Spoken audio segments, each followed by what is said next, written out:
दी छोड़ गरीबदास जी महाराज जी की जय। स्वामी राम देवानंद जी गुरु महाराज जी की जय हो।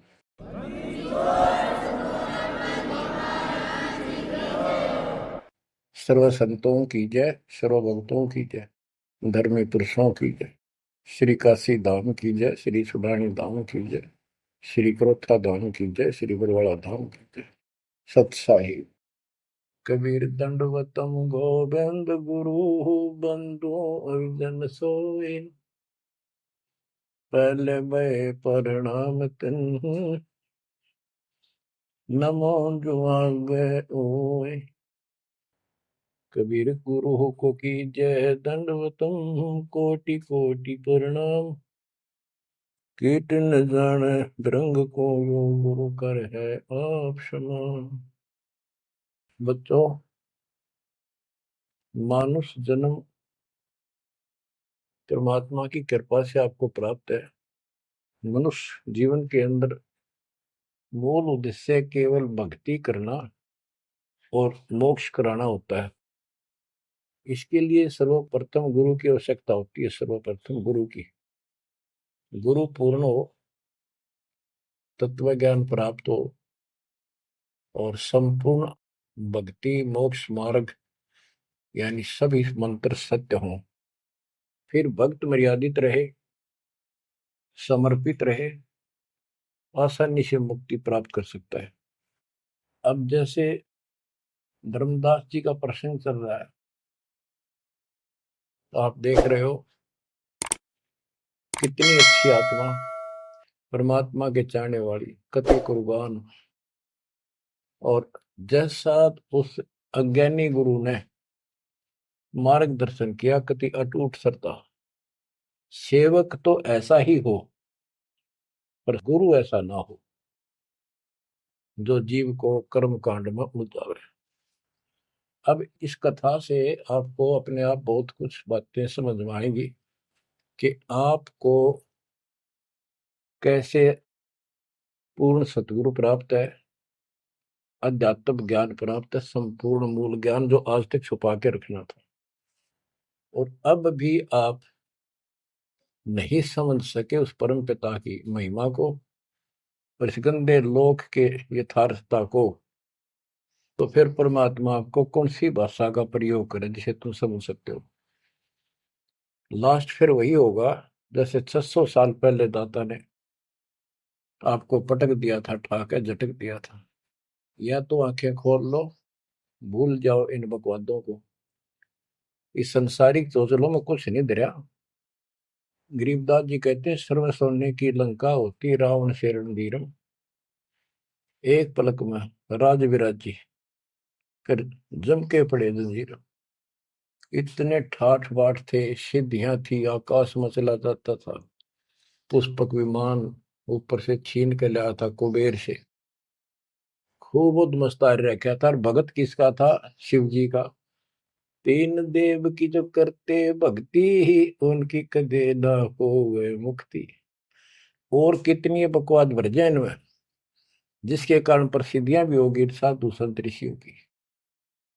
अंत में इनके पास कख नहीं बचा। ये मूल ज्ञान है, ये सार ज्ञान है। इसको समझो अच्छी तरह, पढ़े लिखे हो, शिक्षित हो, एजुकेटेड हो। परमात्मा ने मनुष्य जीवन इसलिए दिया कि तुम कुछ बुद्धि भी एक्स्ट्रा रखते हो अन्य प्राणियों से। इसका सदुपयोग करो। बकवाद बहुत कर ली, बाहर जाना पड़ेगा। अब बच्चों, प्रसंग धर्मदास जी का चल रहा है। देखो, अपना पिता अपने लिए कितना कष्ट उठा रहे हैं। एक जीव को काल की दलदल से बाहर खींचने के लिए कितना कुछ उन्होंने किया। बालक की तरह पीछे पीछे फिरे, कहाँ जंगल में, कहाँ किसी दरिया पे, कहाँ किसी तालाब पे, कहाँ कहाँ कष्ट वो मालिक उठाया उन्होंने। वो कहते हैं, दो दिन मेरी शरण हो, ताका हूं मैं दास, केल गिर लग गया फिर उगते धरती आकाश।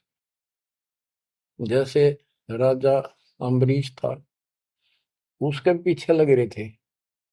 लेकिन हम नहीं समझते, जब हमारे पास दो पैसे हों या 14 काल की छोटी सी राजा था, भगत बतेरा था, यज्ञ बहुत करता था, वाह हो रही थी, पिछले संस्कार भी अच्छे थे।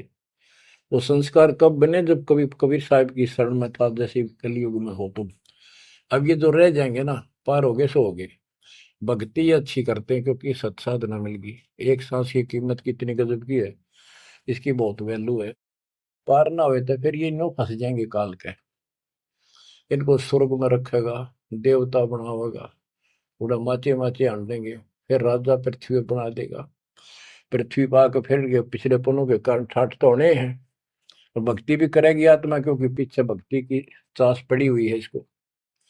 तो भक्ति गलत करें जाएंगे, लाभ नारे हुए दिखेंगे। यो काल का भयंकर जाल है। मालिक फिर भी अपने बच्चे के साथ रहता है, फिर भी उनको राह दिखाने की चेष्टा करता है, किसी न किसी रूप में अपनी सच्ची भक्ति फिर से बताने की चेष्टा करता है। मानते हैं ना मानते वो अलग बात है। फिर राजा जनक हुआ अम्बरीश का जीवन पूरा करके। राजा जनक का पूरा करके फिर स्वर्ग गया। स्वर्ग में जाते समय लूट लिया काल ने। बिना विवेक वेख जो धारा शोभ करते सो भी बिना विवेक के नो नाश करते हैं। उड़ा दया भाव दिखा दी, अपने पुण्य दे दिए, और फिर नंगड़ होकर पृथ्वी पर आ गया।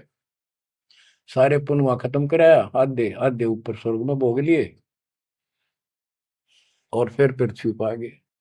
पहले राजा था दो जीवनों में, राजा अम्बरीश वाली आत्मा। अम्बरीश राजा, राजा जनक सीता का पिता। और फिर हुई आत्मा बाबा नानक बनी, खुद नौकर लगा के नवाब के यहाँ। जब ये इस स्थिति में आ गया, कति हैंड टू माउथ हो गए, तब दाता फिर मिले अपने बच्चे को। फिर राह दिखाने की चेष्टा की, खूब वाद विवाद किया। ने बोला आंखा देखो तो मानो, आंखा भी दिखाया, जब जाकर माना। बच्चों ऐसे आज आपके साथ खड़े कर दाता देख कहां सिर के होने लग रहा है, यह भी तरह समझ में नहीं आ रही, ये भी तुम नहीं समझ पा रहे। What is this?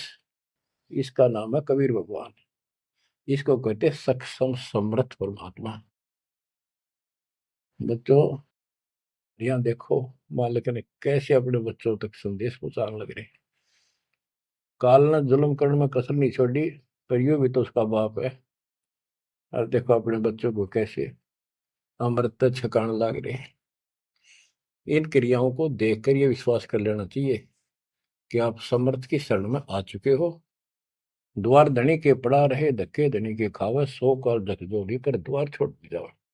ईब तुम इतना जरूर कर दियो, और कुछ ना बने तो इतना रहियो, मालिक की शरण से दूर मत होना। चाहे दुखी दिखो, चाहे सुखी दिखो, ईब के आप सत्य में अगला कदम है बस, नथिंग एल्स। दूसरी बात नहीं है।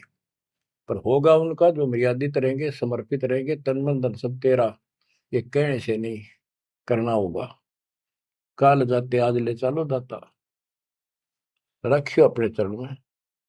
तो बच्चों फिर जब तक चाहोगे तब तक जीवन दे देगा आपको, जब तक चाहोगे। लेकिन अंत में एक ऐसा आप पर प्रेरणा हो जाएगी आपको, और आप ही कहोगे कि दाता ले चलो, बस बस बहुत हो ली। तो कहते हैं जीव है इतना जोखिम नहीं, मरा जब निशंक मरे, परमात्मा कहते हैं। तो ये हमारा मरना नहीं होगा, हम तो मेले से बजावांगे। शरीर छोड़ना कहाँ चढ़ी, पक्षी उड़ा आकाश को चलते कर गया बीट, ये तो वो है।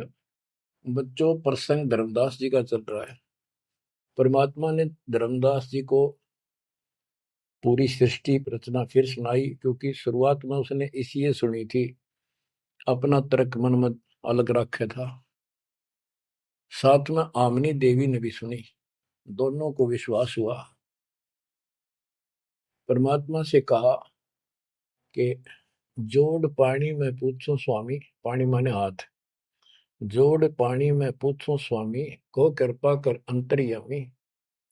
ओ साहब नाम का आही, परचय नाम कहो मोय पाई। गुरु और सतगुरु तुमको कहूं, हे प्रभु कौन देश तुम रहो। परमात्मा बोले, ओ धर्मनी जो पूछो मोही, सुनो सुरती धर कहो मतोई। जिंदा नाम है सुन मेरा, जिंदा बेस खोज के ही तोरा। हम सतगुरु के सेवक आही, सतगुर संग हम सदा रहाई। सतपुरुष व सतगुर आही, सतलोक में वह सदा रहाई, सकल जीव के रक्षक सोई, सतगुर भक्ति काज जीव होई। सतगुर की भक्ति से जीव के सब काम ठीक होंगे। सतगुर सत्य कबीर सो आही, गुप्त प्रगट कोई चीन नाही। सतगुर आज जगत तन धारी, दासा तन दर शब्द पुकारी। काशी रह परख हम पावा, सत नाम उन्मोहि दर डावा। परमात्मा अपने को छुपा के कहते सत परमात्मा तो सतलोक में रहता है और वहां से चलकर आया हुआ है। अब वो सतगुरु सत कबीर काशी में है। वो प्रगट है, गुप्त है। प्रगट का अर्थ है कि सामने बैठा है, गुप्त ऐसे है कि उसको कोई पहचान नहीं पा रहा। सतगुरु आज जगत तन धारी, उस सतगुरु ने, सतपुरुष ने, पूर्ण परमात्मा ने जगत में आके ये कबीर रूप धारण कर रखा है। और काशी रहे पर हम पावा, वो काशी में रहते हैं, हमने उनको पहचान लिया। सत नाम उन्मोहि दर डावा, ये सच्चा नाम, सच्चा ज्ञान, सही विधि उसने मुझे बताई। यम राजा का सब छल चीना, निरख परख यम सो भीना। तीन लोग को काल सतावे, ताको ही ये सब जग ध्यान लगावे।